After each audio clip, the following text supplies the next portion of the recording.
What kind of Damn. fucking question is that?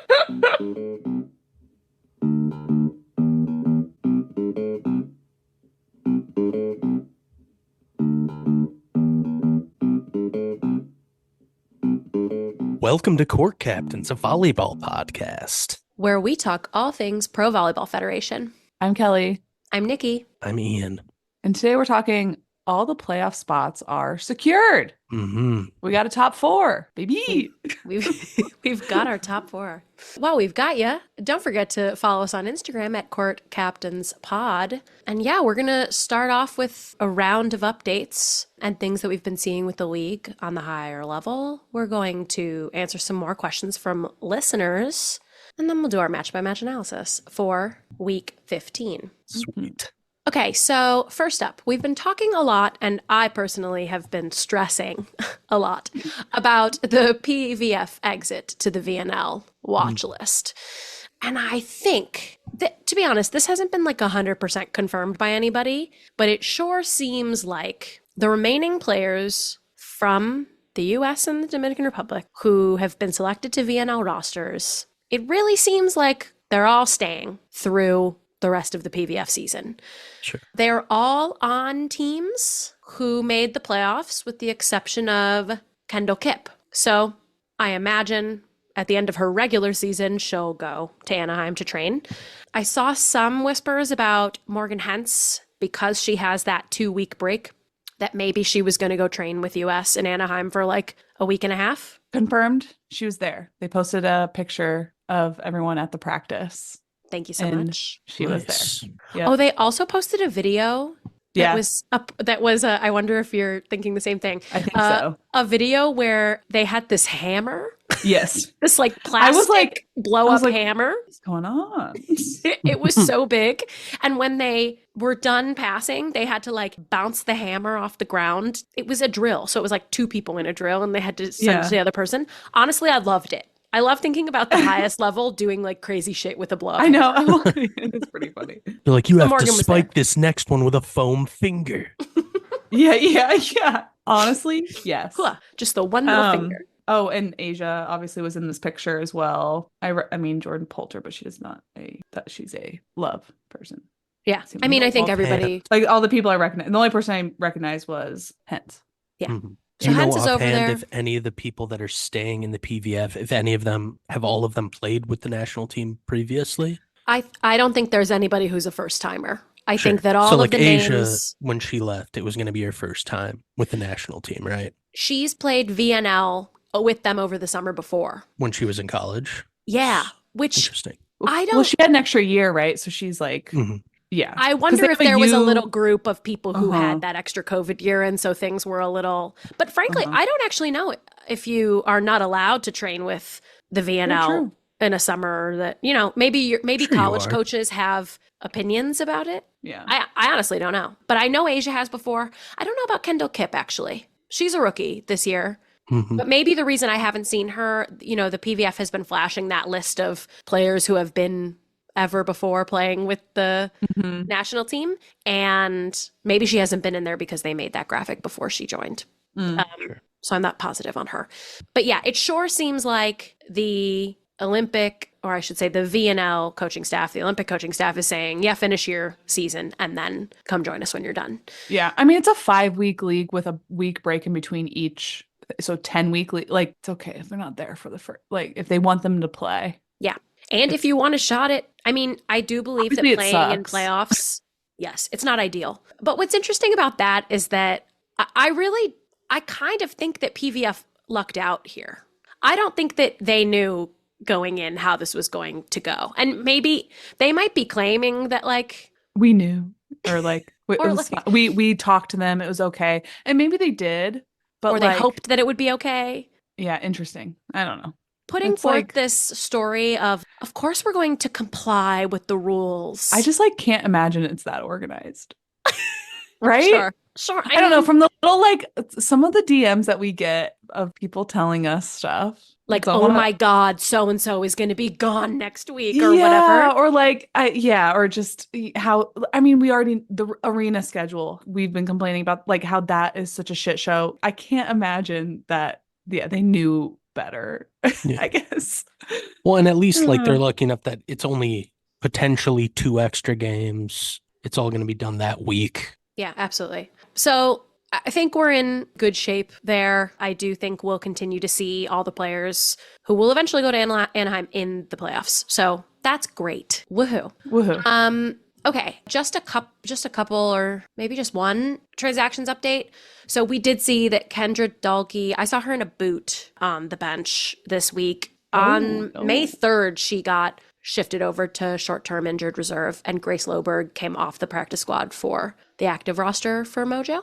I think I didn't see Grace play much this past week. I mostly just saw them rotate in their various pin hitters, but that's a bummer. She had been playing really well the last few weeks. Yeah. Any Obviously, word about how long? no. I mean, they put her on short term, so it would seem to me that like they've got to hope that she maybe can be ready for the playoffs. But I would hope so. The other injury thing that wasn't on short-term injured reserve, but I heard from the chat, TomCom has a wrist fracture. What? And that's why she didn't play She wasn't the playing? doubleheader weekend against She played Grand a little bit Rapids. though, right? Yeah, just a dub sub or two, like at the end of matches she got in. But a full-on stress fracture was what they were talking about during the game against Columbus, the beginning of week 16, which we are going to talk about. We'll go through all the week 15 matches, and then we'll talk about the Tuesday match from week 16 since it was an early one this week. But then she was back. So she's not on short-term injured reserve, but she's playing with the stress fracture. Wow. she's pulling a full Tiger Woods. She's going to go through the playoffs with a stress fracture. It sure seems a like wrist it. stress fracture is especially difficult for her to run with, given that she's setting. For a setter. I know. Oh my God. I know. Hopefully it's minor. I'm sure they're keeping an eye on it and all of that. But I did hear that from the chat. And, the lack of updates on injuries as they come in, we've talked about this. I don't expect necessarily everyone to give us the most absolute detailed information, but people on the internet are asking us what's going on with the injury. Like, yo, I'm looking at chats. That's what I'm as diligent as I possibly can. How are we getting be that here. information? Well, and so I guess PVF, it's my official request. Can you send us an injury report, please? Yeah. Just like daily Right. or something. Just like the most basic. You can go lower body injury, whatever. If so, can we get a little something? Even after the fact, frankly. Hey, you know what, guys? We got day jobs. All right. Let's not. And yet I would still read a daily injury report. Okay, so that's what we've heard, around the block, not in an official capacity. Yeah, so that's updates on transactions. The only other thing we've been seeing floating around, and I think some announcers have been speaking about, is that May 20th is the day where all of the players who have not re-signed with the team become free agents. Okay. Pretty soon. Conveniently, the Monday after season is over. We know that all of the players in 2024 had 1-year contracts. So I do believe that there have been contract re-signings. We're just not hearing about them, I think, kind of for understandable reasons. We don't know about it because we haven't done the espionage. Right. Yeah, so don't ask. I mean, I can make something up. If people want to ask me sure. stuff, like I'll talk a bunch of bullshit. I do think I hope that is when teams are going to start saying re-signed, insert player here. And from there, we'll start to hear, I imagine that's the day that if anybody moves over to Love might announce, some of those as they have been, as they're coming in. And if any teams within the PVF are trying to pick up existing players, that's up for grabs starting that date as well. So we'll keep an eye out there, but May 20 is the day to know. I guess that's about it. The only other update we have is that court captains are going to be doing a watch along for the playoffs. So join our YouTube channel. Our plan is to do a live podcast essentially as we're watching the games that are on CBS Sports. We'll be reacting. We're going to figure it out how it works with the lag or whatever it is. We're going to do our best, but chat over there in our YouTube chat. They've abandoned YouTube for the playoffs. Since they're abandoning you, we would never do that. So come join our YouTube chat. How fun. Woohoo. Okay, that's it on updates. Kelly, do you want to read some questions from listeners?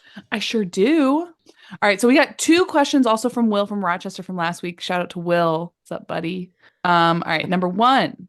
Who do you see as really good at things that are not their, quote, main job, end quote?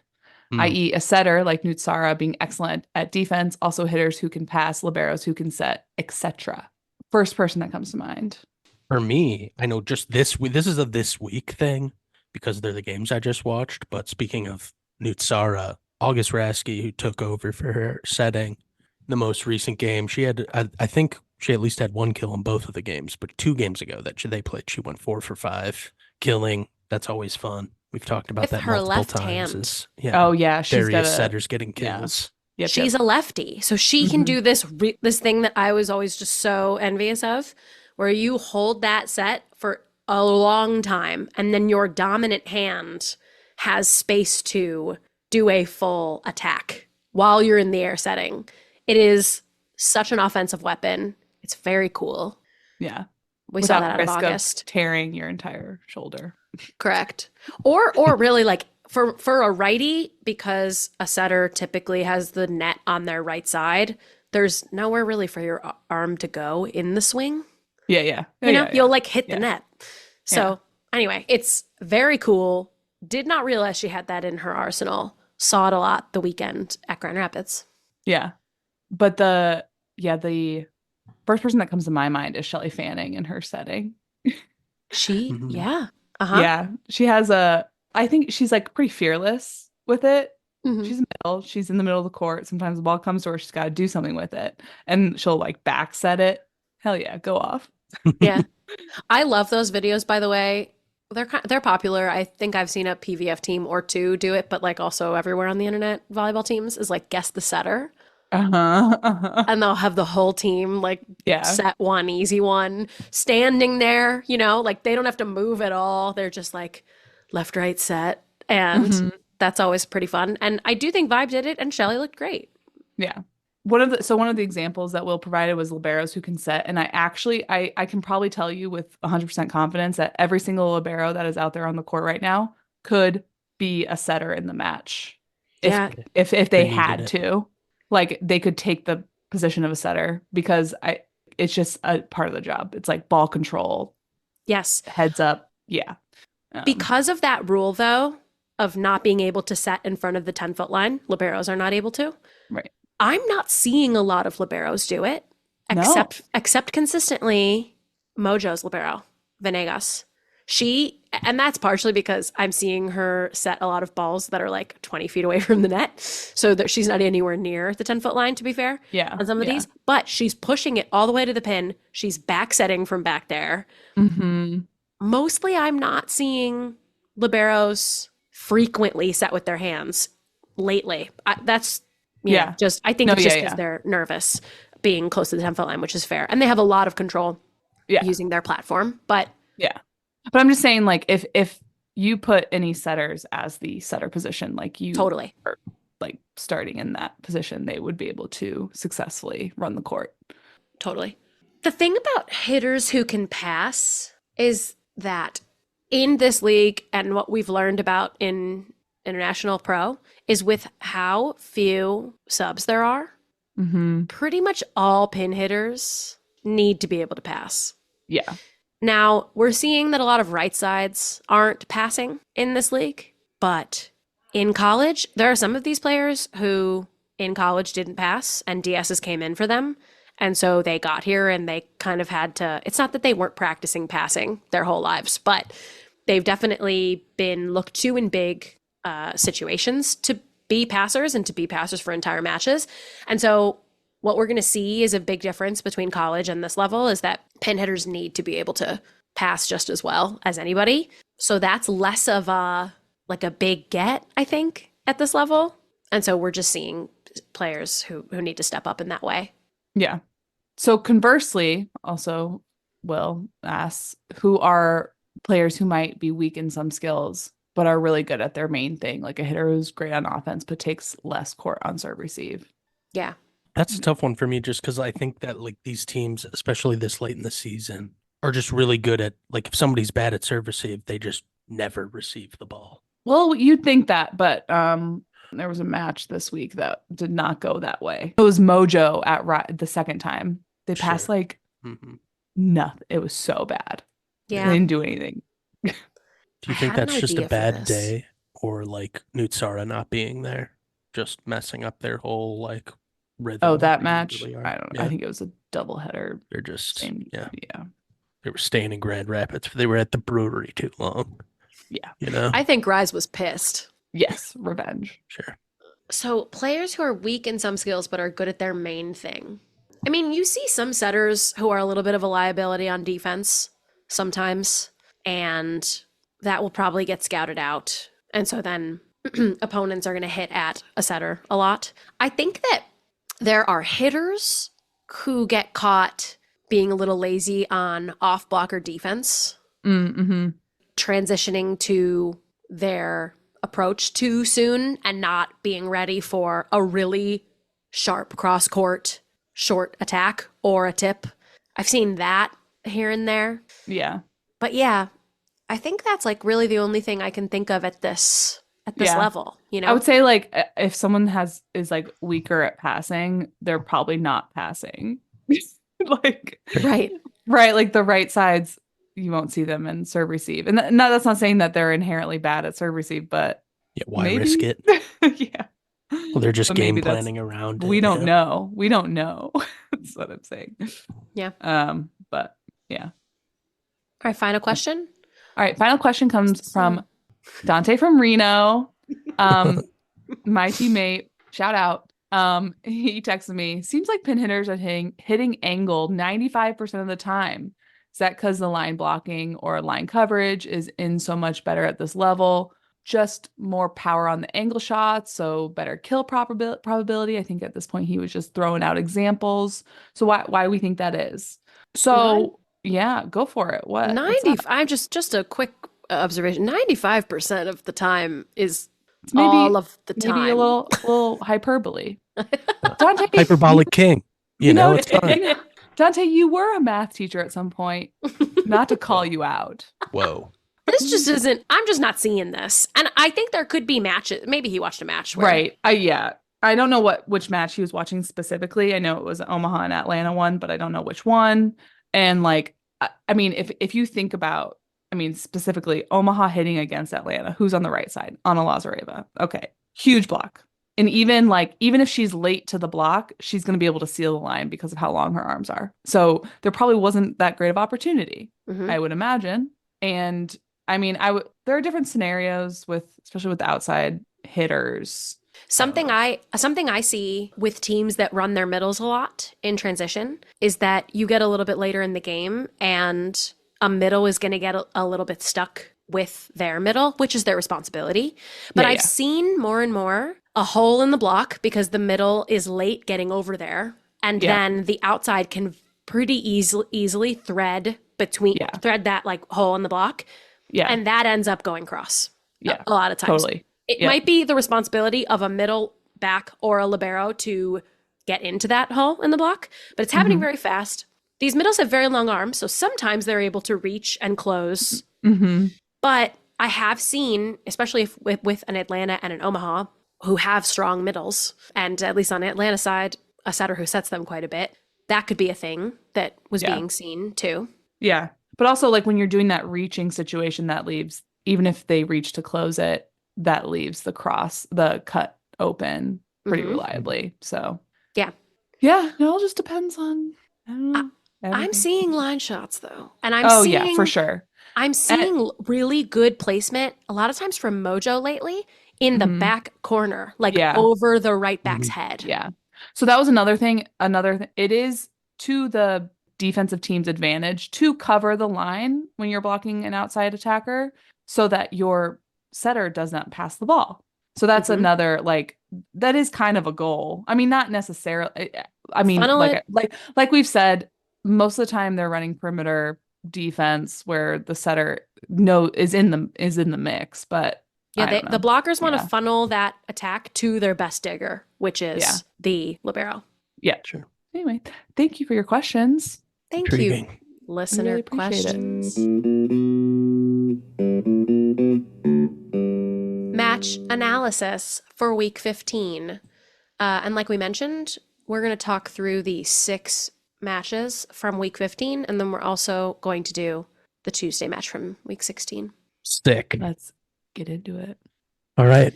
Wednesday, the 1st of May. Orlando took the trip to Vegas.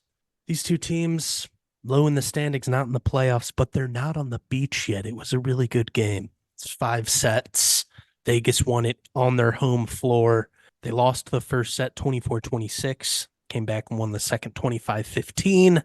They lost the third 22-25 out of the break. And then Vegas came back and won the fourth 25-21 and won the tiebreaker 15-12. This was the only game Orlando played this week, but they have 2 more remaining in the final week. One of them against Vegas again. Mm-hmm. So the loser of this match would have been officially eliminated from the top 4. So this game had some stakes. Yeah, it was spicy. They played like it. Yeah, definitely. I was shocked by the turnaround from, and we've talked about this year, in the second set, Orlando gets smacked. Yeah. And then in the third, right, they go to that break. And then in the third, they come back and they're down a few, like kind of the whole first half of the set. And all of a sudden they came roaring back, tied it up, went a little ahead, won the third. It was a very impressive comeback from going down so much in the second. I noticed in the third, new signing, Courtney Schwann, got the start. And her back row was immaculate. She was reading every single attack. She went right to the perfect spot, just what we were talking about. Like, if there's a hole in the block, she's filling it. Yeah. If she's reading the hitter's arms, moving just around, the block where she needs to be. And it looked effortless, her digs. So wow, I really liked that. I'm a fan.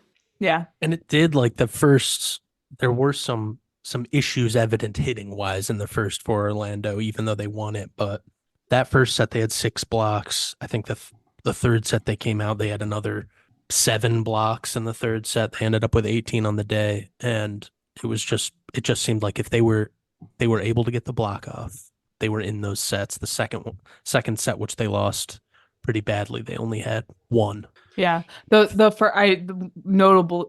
the first set, Caffrey got blocked like 3 times in a row. And it was depressing for her. Azani Taylor had that on lock. Yeah. She was lining up perfect with her. Yeah. And she had 8 blocks on the day. Yeah. It was, and MK I think was part of that as well. Yeah. Pretty wild. I mean, that first set though, like when I mentioned there were some issues evident, I think Orlando ended that set winning 26-24, and they had 10 kills. Wow. Yeah. Not good. So yeah, even there they were finding other ways to get points, especially at the net. But I don't think you're gonna. And they did have a better hitting percentage than Vegas in that set, but like not a lot of attempts. You get blocked a few times, and your hitting percentage is not gonna look good on paper. Yeah. Vegas had 12 more attempts that set. Yeah. It showed up in the second set when they won pretty big, but yeah, Orlando came out of the break with some good adjustments and made it close. Yeah. They made adjustments, guys. We saw Courtney Schwann, I mentioned. Abby Hansen came in, and she made a big difference in the middle, I thought. I mean, not that MK wasn't playing well, frankly, but she didn't have too many attack attempts. And I think Abby's a pretty good attacker. But yeah, they made some changes. Vegas stayed the same. No changes. Yeah. I thought Hannah Maddox had a really good game. Yeah, she had one of her real nasty games. Yeah. 43 attempts. It was revealed at one point that in a actual interview question to Jill Gill, someone said, "What's it like to be 5'7"?" What kind of fucking question is that? Well, I'm 5'7". I can answer. It's fine. But you're taller than people when you're not in volleyball, and then you're not taller than people when you're playing volleyball. And other than that, it's pretty good. Probably be like it's pretty similar to being like 5'9" or like 5'5". I don't know any different. Yeah, it's I don't hard know. hard to say. Bless her. I do think that she has probably gotten that question so many freaking times, and she's Yeah. handling it great. You know, she's I just mean, every she's time. the undersized Jill Gilbert. She, Yeah, I That's her know. name. but incredibly She, talented. yeah, her answer was, happy to be out here representing. It's The what you make it. 5'7s. Sure, right. It is what you do with it. You And still everybody gotta gets work to say hard. then, what a great message for the young fans. For the Every young time. short fans. The young shorties out there. The short queens. Thrill also had 17 missed serves. Not great. Oh no. Rough. What is it? Week 2? Yeah. Yeah, that brings Pretty bad. that keeps Orlando in the game a little bit at times. Yeah. One thing I wanted to shout out, though, I mean, we talked about Hannah Maddox's game. Berkeley Obled, also a huge game for Vegas. Yep. On the other side, Az Brown had a pretty ridiculous game. And one of the statistically weird things, Orlando hit 80 in the second set that they lost. Kaz Brown went 5 of 6. Oh my God. And had half of their kills in that set. So she was trying real hard to keep them in there. She was doing her part. She better get an end of season award because she never got to get. She never got to get player of the week, and she deserves that shit. Yeah. So I need her to get a little cash bonus to get one of the best middles awards. That's what I need. Yeah, she finished the day. She led them in kills with, the third most attempts on the team. She had 480. Oh, it's so pretty good. Briefly mentioned Berkeley Oblad, but she had 2 aces along with her 14 kills and hit over 300. So Yeah. Sweet. She had a good game. McKenna Vicini, have we seen her play much? I don't think so. This might have been her first match. Also pointed out that her jersey was misspelled. On her jersey. Ouch. Do you know what it had on it? No, I don't. They just said it on the broadcast. Huh. Well, she had a great hitting percentage. Yeah. Not as many attempts as Berkeley by a long shot, but she did good with what she got. Yeah. This was not an uninteresting 6 versus 7 in the league. No, it's fun. No. They were fighting. It went well. Way to go, Vegas, to pull out that 5-setter. Yeah. In Vegas, too. It's a rarity. They did it. It's a rare occurrence. Oh, so many of the Vegas Aces were at this game. Maybe that's why. They were trying to show off for the #1 champion WNBA team. Kelly, The Aces. for your much benefit, better, in case you weren't aware. It's just like who Vegas. is I'm that? down with the Aces. Like that, it makes sense to me. I believe every sports team should have a mascot based around the industry of the city that it is in. I agree. Makes sense. You're right. Packers is great. And it's not just because I'm a Steelers fan. But obviously that's the best way to name a team. Just Yeah. is. You're absolutely right. And I guess you do go to Vegas for the thrills. You could call them the Come Vegas on. Globes. That's not a terrible name. I don't know why they always do But the but what if it roller was Vegas Queens? Circus? The Vegas Mirage. The Vegas Cirque du Soleil. Bellagio. Yeah. Sounds good. Resorts World. We did it.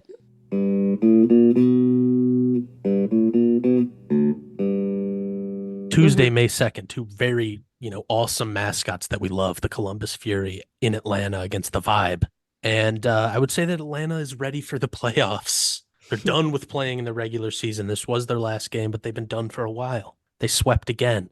They won 25-21 in the first set, 25-19 in the second, 25-18 in the third. I guess this passes for a close game when people are playing Atlanta. But yeah, they finished their regular season. They locked up the top spot. It's nasty. They're ready. The last time they played each other, and the series ends up being split 2-2. So that's always been kind of surprising to me that Atlanta had 5 losses on the whole season. 2 of them came from Columbus. Yeah. They were hoping that Columbus didn't make the playoffs. They eventually get their wish. Yeah. Good try, Columbus. This one was... Columbus didn't play super bad for a game you got swept in. I agree. Didn't feel like. Yeah. Yeah. We've seen teams hit in the hundreds. They hit 200. They had 7 blocks, but Yeah. I think they could have used Kendall and Megan Courtney Lush. I think those 2 maybe weren't producing the kills Reagan that Cooper they needed. can't do it all herself. But Reagan Cooper, oh my gosh. She hit 480. She had 15 kills. It was What a It was game. nasty. Holy Yeah. cow. About as good as you can play while Yeah. also getting swept. Yeah. And like being the person that is like producing the most kills. Yeah. I mean, a couple of the sets too, the first and I believe the third were close into the middle of the set. You know, they weren't getting blown out right away, but I think the first set was Fury were leading at 18-17. And then, you know, Atlanta just puts together a few 3-point runs that they always do and ended up winning the set by 4. Lekator played excellent. And she got set a lot because I felt like she was so in control of her swings. She was using the block, hitting off of, fingers, and she was moving the ball around a lot, swinging a bit from the back row too. I thought that she had a great game. She ended up hitting 360, which is excellent. Yeah. Yeah, and Leah Edmond too hit 420 and she got blocked 3 times. That's That's Oh my God, it's pretty good. No errors besides the blocks. She's really unbelievable. I mean, people have been talking in the chat and a bit in the announcing who's league MVP. And like, even if we don't know who wins the ship, it feels like Leah's kind of a shoo-in here. She's having an unbelievable season. Yeah. And Do you think usually they, the like- MVPs are a regular season award. So like, Oh, who was are the they? best regular I don't know if they'll do that, but yeah, like who was the best that season? Yeah. Do you think they consciously did not award Player of the Week to like the same person? Oh. Like, do you think that was like a conscious choice, or is just I do think that they probably tried to, this is my hypothesis, that they probably tried to give it to different people in different teams. I recently learned from a podcast with Jen Spiker that the person who is choosing Player of the Week is Logan Tom, who was an Olympian for the United States for many Olympic years. Just randomly, she does work for the league. She's like an international player development staff position, but she doesn't live in the US. And so she's just watching the games the next day and like keeping track of things. And I mean, at least Jen said like Logan Tom's picking our Player of the Week, and I'm sure that maybe some other people like agree or not, but she's That's picking intriguing. them. Yeah. Wow. So we could ask Logan what her strategy is. Yeah, what's the rubric? That's interesting. I would have thought it was voting for sure. One other thing, we were talking about people that are good at extra stuff other than their normal job. Marley had 2 aces on her 10 serves. Ooh, that's a in good this day. game. That is really good. Along with her, 38 assists. She had a couple kills too. She was doing a lot. She's thriving. A lot of block touches. She's thriving. Mm-hmm. Thriving. Way to go, MM.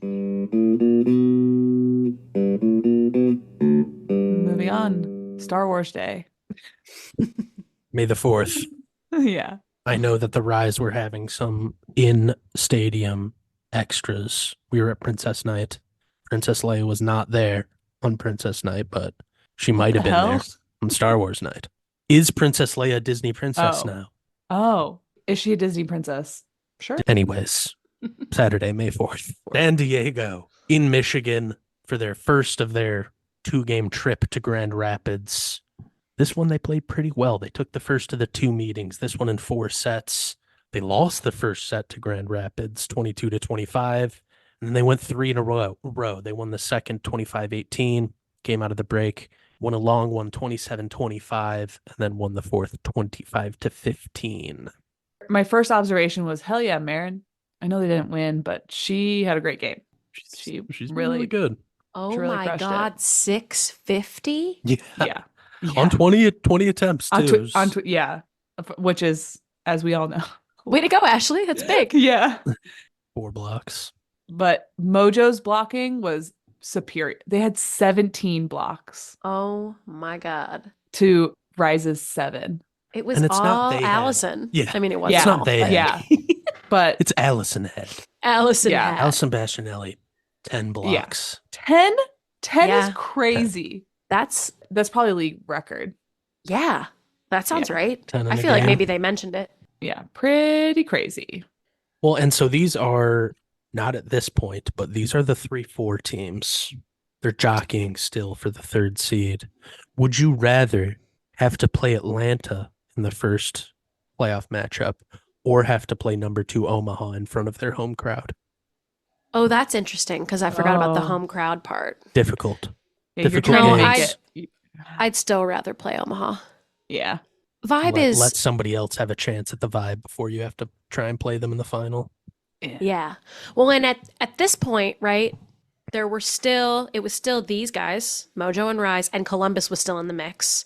So these two needed to win in order to stay in contention, essentially. And with this win, nothing was decided, right? It was the next one Yeah. that something was decided. That clinched their spots. But yeah, even after all these games, they're still up in the air in terms of who's third 3 and 4 fourth. spot. Yeah. Right. Yeah. So everything matters. Yeah. I mean, San Diego needed 2 wins to get into the playoffs. This was their one. They came to Grand Rapids hot and ready. I mean, the first set was close the whole time, but there was really quite a big energy shift, I thought. Yes. At the start of the second. Yeah. Just an observation. I thought Ronica Stone's serve was like very effective. She serves from really far back, but I'm pretty sure it's just a standing. She doesn't do a jump serve, but it's really far back, and I think it messes some people up. And she'll send it to the back line, and at one point, it just kind of like hit someone. Some confusion happened. It was. Yeah. I mean, she had two aces. Yeah. Also pretty good. We love that 2-to-1 ace to air ratio. Oh, we love it. Yeah. This was the game where Dimitrova in the third Yes. She re-hurt her ankle or her leg or something, and she like yelped in the middle of when it happened. But then she kept playing for the rest of the third, got subbed in. Yeah, didn't play in the fourth. Morgan Fingal played in the fourth instead. But at that moment, I was just like, oh no, you're like so close. And she re-injured it. But then the next day she was back. So yeah, and she played amazing. Yeah, but this game, I'm sure in part because of that, she hit 0. Yeah. So that was a tough moment. Luckily, it ended up with a nice story. Willow Johnson also just getting a lot of work down the stretch of the season for San Diego. Did really well. She had over 300, so. She sure did. This one. Omaha takes the trip to Ohio to play the Fury, and they won it in 4 sets. Another one where the eventual winner lost the first set. This one they lost 24-26 in the first, took the next 3 sets straight. They won the second 25-22, came out of the break, won 25-18, and then won the fourth 25-20. This was on CBS. Yep. It was probably the highest energy match, I think, that we saw this whole week. I wonder if the CBS thing does something to people. Yeah. Of course, Columbus is also totally. Columbus is a good place to play. Yeah, Columbus is also a good place for that. Columbus is still fighting for playoffs, so they're coming to play. But I thought that the energy and the rundowns and the like level of play, everyone was really dialed in, and it was truly one of the highest energy matches of the week, I would say. Mm-hmm. Betty threw in the double-double, 12 digs. 21 kills, hit 270. Set 56 times. Holy cow. And they set Brooke Nunaviller over 50 times in the same game. And it was only 4 sets. Wait, how many in the same? 56 for Betty, 51 for Brooke. Goodness, that's a lot of outsides. Mm-hmm. Yeah. And let's take a look at the middles. 30 between the two of them. Ooh, and passing was not bad. I mean, maybe they not. hit well too. Those middles. Tori Dixon hit 430. Bushkova hit 440. Just keep him honest. Oh boy. And Natalia, our setter for Omaha, was the player of the week. She was the player of the week, and this also, I wonder. So, did y'all see that a play that she made in this match made it to the SportsCenter top 10?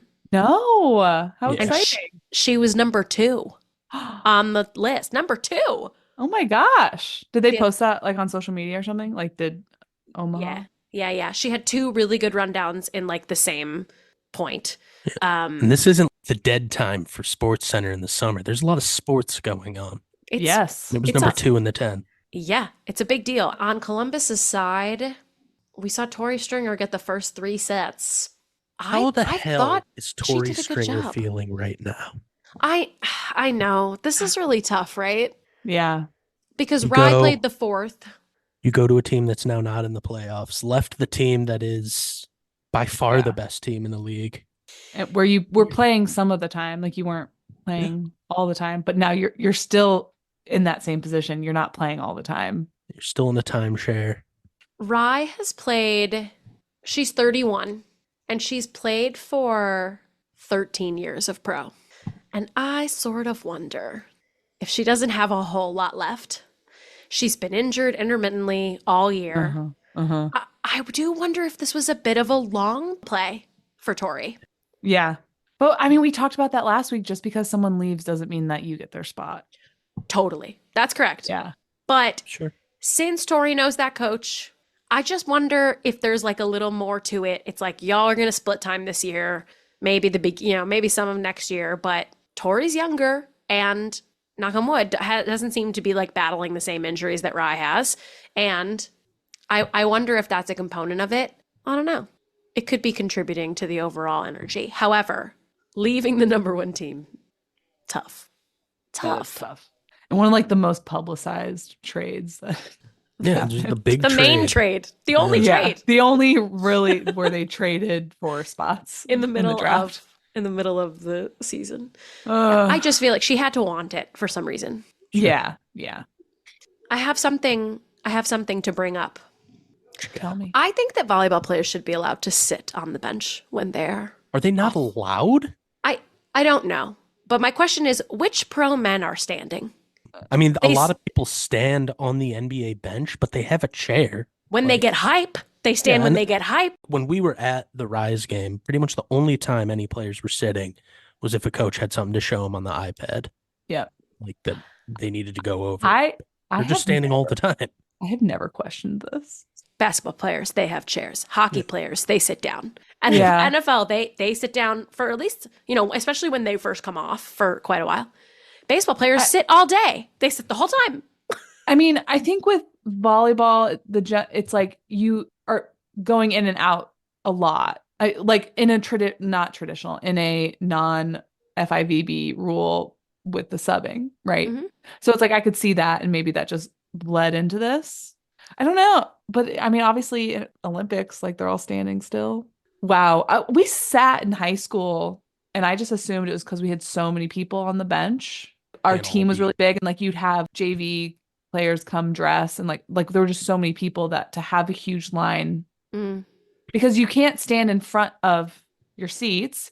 You Mhm. have to stand. It has to be the bench extended as you standing. Yeah, I think they're too harsh on those rules too. They're too Yes. strict on those I mean, rules. I which can't we've said imagine before. they're making that big of a deal in PVF, but Yeah. like, yeah, in club, you really see some refs with a power trip Yeah. going But- after it. That's interesting that you remember like a high school team sitting. I truly don't think that I've ever Yeah. been on a team where anyone's sitting. I don't think I've ever played against anyone where they're sitting. It's just so not the norm. Yeah. And That's so I'm going to funny. put that out there. I think that Yeah. these women should be allowed to sit down. Yeah. Especially people who are playing. Oh, actually, people who are not Exactly. playing, sit down. Right. Take a load off. Absolutely. Well, sometimes it's like, they'll get really into, we're doing the bow and arrow thing when our team's Yeah. serving.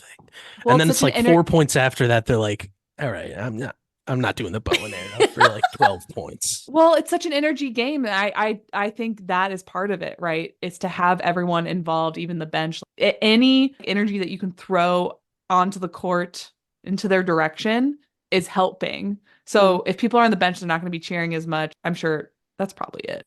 Great observation. Oh, thanks so much. Next one. Next one. The second of the Michigan trip for the Mojo. This was the 5th Sunday and went a little bit the other way for the Mojo this time. The Rise came out and they swept them.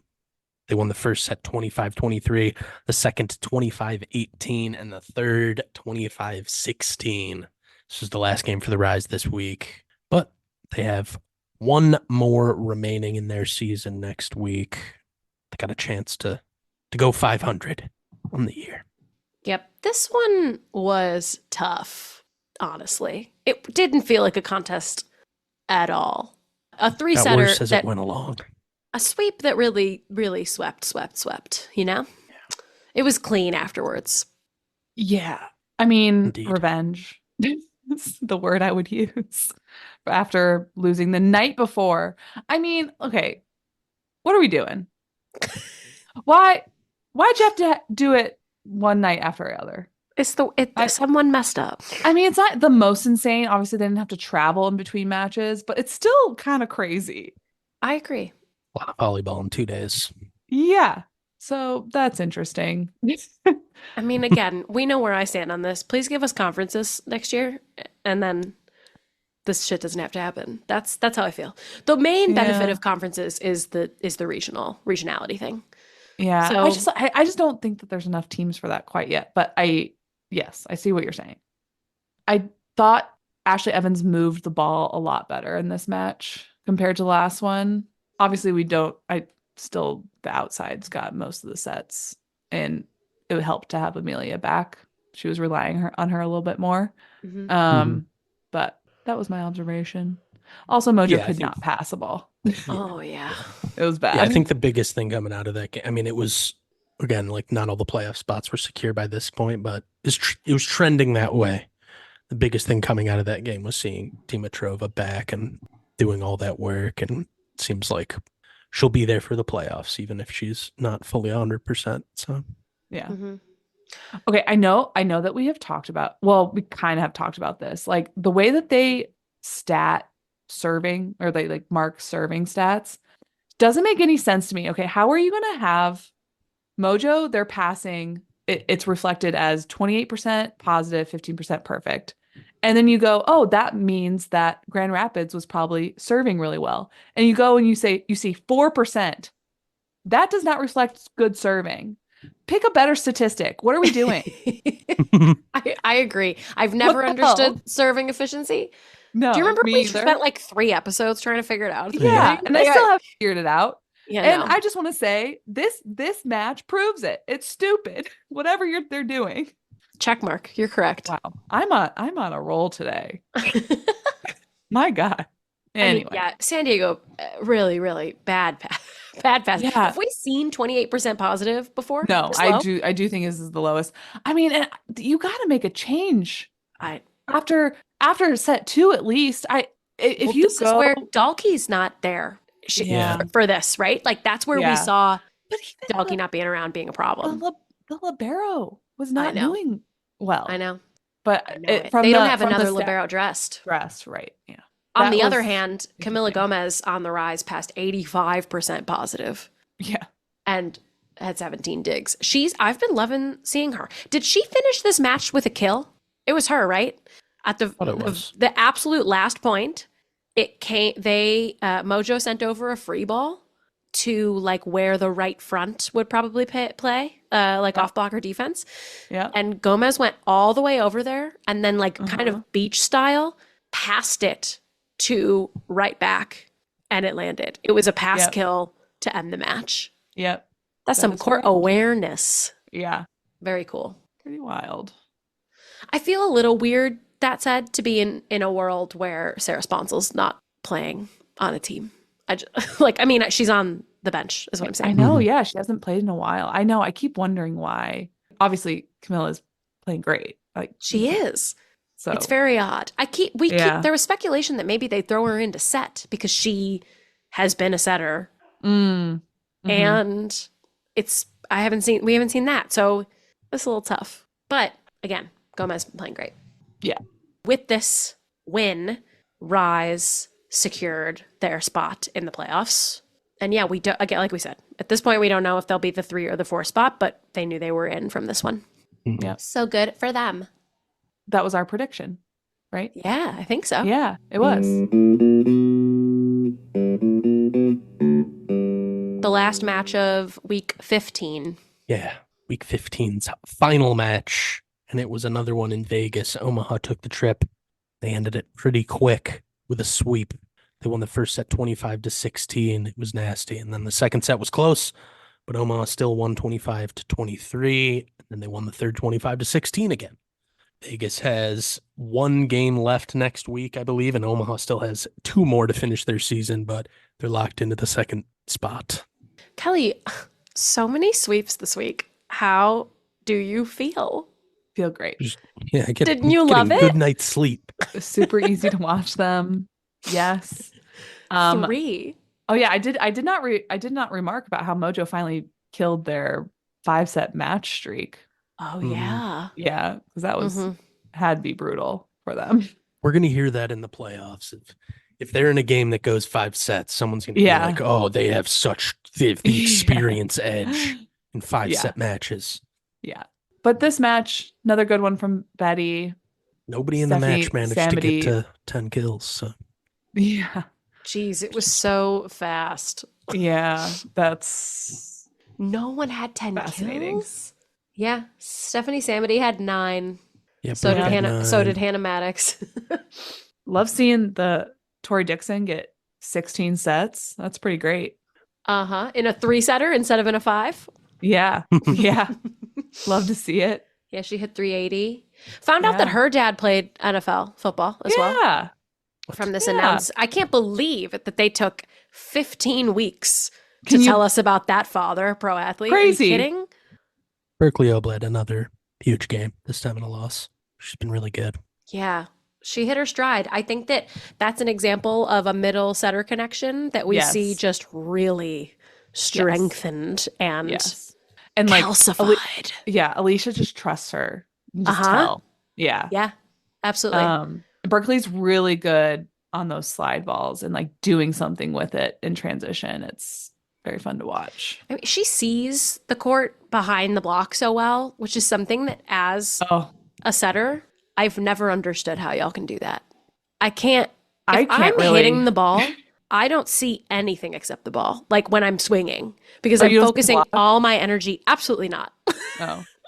I think it takes that's a reps thing, and which like if you're setting all the time, so you don't Yeah. you're I- not like I've yeah. trained my eye to do the like I'm looking at the ball and I can kind of like look in my right peripheral vision to see where the block is. Yeah, But the well, it's peripheral Yeah. of like down from where I'm looking, that's like I don't Yeah. have that at all. It's Yeah. so impressive. yeah. I It's so appreciate it. brag about myself for a little bit on Monday. Do it. I mean, it's like a league that's, I don't know. I mean, it's not like the most competitive thing in the world, but I was hitting out of the middle and the guy went up to block me and I hit around him. I did a little thumbs down cut shot. He's like, I thought you were going to hit the other way. And I was like, that's where you were. Why would I go there? Why would He's I do like, that? Oh. And I felt good about that. Felt Hell pretty yeah, good about Kelly. that. Yeah. Love a thumbs down. Yeah. Woo. This is the match that made it so that Vegas could not get into the playoffs, right? Officially. Yeah. Officially. Yeah. So that was It's a 15 hitting error day and 3 sets. and It was- blocked 7 times. Wasn't ideal. Oh, Yeah, they just didn't have the sauce. no. Hitting percentages across the board. Obviously, if the team percentages were that, then if we look at any individual player, that's about what's going on. Yeah. Do we think Alicia's going to come back? That's a good question. Cuz I don't know. I see a lot of these players that have played for a long time professionally, and I can understand the allure of one season in the inaugural PVF, like, yeah, I'm going to try it. It's home. And then maybe being like, I'm good. Yeah, it's a Got 3 very kids. I know. It's a very valid suspicion. My only thing is that like if she's healthy. Yeah. Anyway, very good question. That also can explain why they had 2 setters on the bench for so long of the season. Yeah. And 3 total. That Yeah. that makes a lot of sense to me. Yeah. Huh, we'll I see. don't know. Just makes me wonder. Who's to say? Who's to say? Who's to say? All right, so we are going to talk about the first game in week 16 on this pod Yeah. as well, because it was Tuesday. an early one. May 7th. Mojo back in action. A long week and a day for them. Columbus came to San Diego. San Diego bounced back from their sweep in Grand Rapids to win in 4. They won the first set 25-22, the second 25-21. Lost the set coming out of the break 19-25, and then closed it out in the fourth 25-21. Both teams have 2 games left after this. But as we said, stage already set for the playoffs. just playing out the string. Mojo still fighting for that playoff positioning. This isn't what kicked Columbus out, is it? It's just what. Yeah. No, Yeah. it is. This is the Yeah, game that kicked officially. Columbus This out. is, yep. Yeah, Yep. Columbus would have had to win out, and the Mojo would have had to lose the rest of their games. Yeah. But with that win, it's officially over. I gotta say, I'm just so proud of the Mojo. I feel like they were getting a lot of shit at the beginning of the season. They're getting a lot of shit so from me. much. Yeah, Multiple they were times getting I me said so they much were shit. butt. Wait, haven't I been a Mojo apologist from Yeah. the beginning? Yeah, I think You you were. have been. I forgot, but I was. I think I may have talked some shit. I'm sorry. I definitely did. Here's I'm not what But has I that think been. sorry, it but- spurred, it lit a fire under the team, obviously. Yeah. They needed Here's it. what's been. We've definitely lit a fire under the team in a couple different ways, including in the Instagram reels. Yeah. Oh. But anyway, something that I feel like, remember, I have been talking about team chemistry and like what these players are like. This is, I think, one of the biggest turnarounds in chemistry. Yes. I felt like at the beginning they were not communicating always. They were figuring out a lot of things. It could have to do with like the timing of how much preseason time they got together. It could have to do with, bringing Willow Johnson in and all of that. But for the majority of this season, they've been a lot of Oregon Ducks Mhm. Yeah. plus Tom Cum. Like that's and Yeah. Temmie, right? And Temmie. Just a lot of people who played together in college. That's hard. And so there was this, that kind of for me, I was like, why aren't you talking better? But uh-huh. I'm sure that there were like communication things that needed to get sorted out with Tom Cum. A setter who, you've never met before is someone that you really got to like figure out how to communicate with. And they look like they have so much fun. They do so many little dances. I think they really love each other. And this has like been a very big difference in energy on the court and chemistry. And it was also the difference of like their last game, they got swept by the Rise. They passed horribly. Tom Com was in just a little bit in the final set. This game, Tom Com was back. They passed horribly again. Yeah, 36%. But It Tom didn't get Com much was in. better. But Yeah, Tom Com was in. With her fractured wrist. She Just really like- makes such a difference. Still yeah. 36% positive, 12% perfect, but they win because Tom Com's there to get 50 assists again. Well, and there were some key subs. I feel like Morgan Lewis coming in the fourth was a really big deal. Yeah. Willow did not have a great hitting percentage across the first three sets. Really, once again, Allison Bastianelli with some good blocking numbers that she put up. I mean, also Tom Com had 5 block touches, so she Yeah. got up there. Honestly, it's kind of a wonder why this match didn't go to 5. Fury played really well. They hit the same percentage, Yeah. They had to, They it blocked looks like, well. Megan Courtney Lush, she had a rough couple last couple games. So Michelle Barch-Hackley got the full Start. playing. Yeah, Mhm. full start. Yeah, Megan Courtney Um, Lush, I feel like the announcers mentioned like maybe she was battling some injury stuff. Oh, all right. Same thing with Reagan Cooper. I don't think that she's injured because she did keep playing in this match. She played the first and the fourth sets, but I think that she's like figuring some stuff out with her shoulder. Mm. But she still ended up coming in and being kind of clutch for them. I think it was just a little too late. Yeah. Jenna Syamore, I liked her. I thought that she played pretty strong. Yeah. Mhm. So that's what I'm saying. Like, everyone played pretty solidly. It's that energy though. Yeah. Mojo wanted it. Yep. It was a big game. Big game for them. So yeah, now Grand Rapids and San Diego, we don't know who will be in the 3-4. San Diego plays Orlando and Columbus, and Grand Rapids plays Omaha in the final match of the regular season. So Ian, do we know like what has to happen for the 3-4 spots? I mean, it's just the Mojo have 2 games left. If they win them both, they're the 3. I'm not sure what their tiebreaker is. Oh, They it's both went it's up at 12 to bonkers. 12. Yeah, it's probably some like The- incredibly. The tiebreaker makes no sense at all. But there is a maybe should chance try they to could find both it. end at 12 and 12, which honestly, having 4 teams at 500 or better, I don't think that's happened for like the months. entire season. Yeah. Yeah. Yeah. But in the end, we could get there. 4 teams with at least as many wins as they have losses.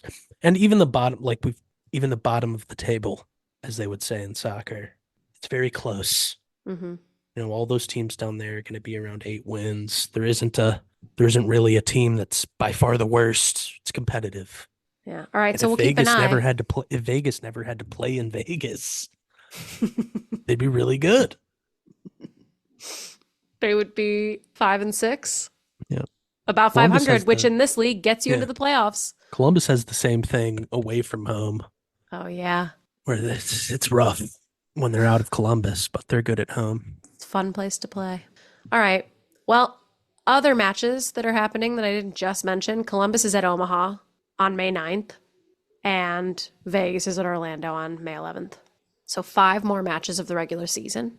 And then we got playoffs. Home stretch. All right. Well, thanks for listening to Court Captains, a volleyball podcast. You're welcome. Please give us 5 stars on Spotify and Apple Podcasts if you like what you're hearing. Support small podcasts.